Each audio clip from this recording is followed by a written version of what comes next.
శ్రీ గురుభ్యో నమః. 9వ అధ్యాయం 13వ శ్లోకం.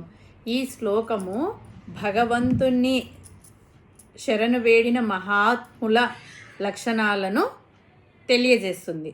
ఓం మహాత్మానస్తు మాం పార్థ దైవీం ప్రకృతిమాశ్రితాః భజంత్యనన్య మనసో జ్ఞాత్వా భూతాదిమవ్యయం. ముందుగా పదపదానికి అర్థం తెలుసుకుందాము. మహాత్మానః అంటే మహాత్ములు, భగవద్భక్తులు, తు అయితే, మాం నన్ను, పార్త ఓ పార్త, దైవీం దైవ సంబంధమైన, ప్రకృతిం స్వభావాన్ని, ఆశ్రితాః ఆశ్రయించిన వారు, భజంతి భజిస్తారు సేవిస్తారు, అనన్య మనసః వేరే దేనిపైన మనస్సు లేకుండా, జ్ఞాత్వా తెలుసుకొని, భూతాదిం సమస్త జీవుల మూల కారణమైన, అవ్యయం నాశనం లేని వాడినైనా. పరమాత్మ ఏం చెప్తున్నాడంటే, ఓ అర్జున, దైవీ గుణములు కలిగిన మహాత్ములు నన్ను సమస్త భూతములకు అధికారినిగా, నాశరహితునుగా తెలుసుకొని వేరే ఏ ఇతర ఆలోచనలు లేకుండా నన్నే భజిస్తారు, ఆరాధిస్తారు. శ్రీకృష్ణ పరమాత్మ ఈ శ్లోకంలో మహాత్ముల లక్షణాలను స్పష్టంగా చెప్పాడు. వారు భగవంతుడిని కేవలం ఒక విగ్రహంగానో లేదా ఒక సాధారణ మనిషిగానో చూడరు. ఆయనే ఈ సృష్టి అంతటికీ మూలమని, ఆయనకు నాశనం లేదని గ్రహించి తమ మనస్సును పూర్తిగా ఆయనపైనే నిలుపుతారు.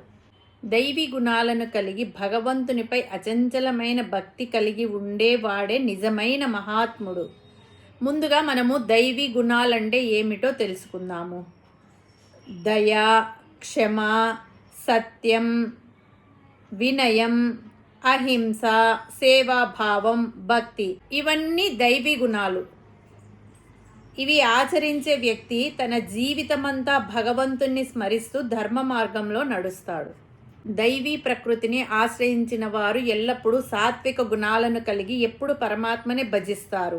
ఎలాంటి పరమాత్మను భజిస్తారు అంటే, భూతాదిం సమస్త భూతముల కన్నా ముందు నుండి ఉన్నవాడు, అవ్యయం అంటే నాశనం లేనివాడు, అటువంటి పరమాత్మను ధ్యానిస్తారు. ఎలా ధ్యానిస్తారంటే, అనన్య మనసః ఏ విధములైన ప్రాపంచిక విషయాలలో లీనం కాని ఏకాగ్రమైన మనస్సుతో ధ్యానిస్తారు. అంటే మనసు ఇతర విషయాల మీద లగ్నం కాకుండా భగవంతుని మీదనే లగ్నం కావాలి.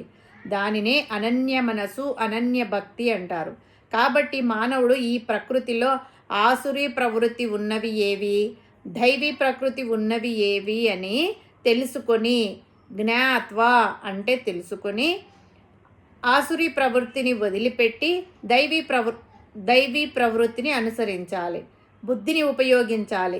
శాస్త్రాలను అనుసరించి చేయవలసిన కర్మలను మాత్రమే చేస్తూ చేయకూడని కర్మలను చేయని వారిని, దైవీ ప్రవృత్తిని ఆశ్రయించిన వారిని మహాత్ములు అని అంటారు. వీరికి ఏది శాశ్వతము ఏది అశాశ్వతము అనే విచక్షణ జ్ఞానం లభిస్తుంది.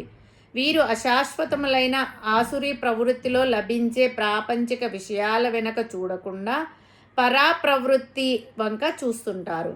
అటువంటి వారు మాం జ్ఞాత్వా అంటే నా గురించి తెలుసుకోగలుగుతారు, అంటే ఆత్మతత్వాన్ని గురించి తెలుసుకుంటారు. ఆ జ్ఞానం ఎలాంటిదంటే, పరమాత్మ ఈ సమస్త చరాచర భూతముల కన్నా ముందు నుండి ఉన్నవాడు, నాశనము మార్పు లేనివాడు అని తెలుసుకోవడమే జ్ఞానం. ఈ భౌతిక ప్రపంచము, అందులో నుండి లభించే సుఖాలు శాశ్వతం కాదు, ఎప్పుడో ఒకప్పుడు అంతమైపోతాయి.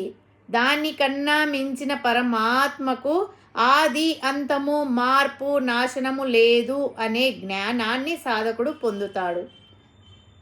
తనకు కలిగే సుఖదుఖాలు తన ప్రారబ్ధ కర్మల వల్ల కలుగుతున్నాయని అనుకుంటాడు. అంతేకాని దేవుడు తనకు సుఖం కలిగించాడు అని అనుకోడు, దుఃఖం కలిగించాడు అని అనుకోడు. సుఖం వచ్చినా దుఃఖం వచ్చినా దానిని పరమాత్మ ప్రసాదంగా భావించి ఆనందంతో ఉంటాడు. ఇదంతా ఎలా కలుగుతుంది అంటే, ఏకాగ్రమైన మనస్సుతో, అచంచలమైన భక్తితో పరమాత్మను ఉపాసించాలి. పరమాత్మను తప్ప మరొక దానిని తలచకూడదు. ఈ లక్షణాలు ఎవ్వరికి ఉన్నా వారిని మహాత్ములు అంటారు. దైవీ సంపద కలవారు ఎవ్వరైనా మహాత్ములు కావచ్చు. ఈ శ్లోకం ద్వారా కృష్ణ పరమాత్మ మనల్ని మహాత్ముడి మార్గంలో నడవమంటున్నాడు. అంటే స్వార్థాన్ని వీడి దైవీ గుణాలను పెంచుకొని చేసే ప్రతి పనిని భగవదర్పణంగా పూర్తి ఏకాగ్రతతో చేయడమే మానవ జీవితం యొక్క పరమార్థం. అటువంటి మహాత్ములు తన దైనందిన జీవితంలో ఏమి చేస్తారు, ఎలా ప్రవర్తిస్తారు అనేది తర్వాత శ్లోకంలో పరమాత్మ చెప్పబోచున్నాడు. హరి ఓం తస్సత్.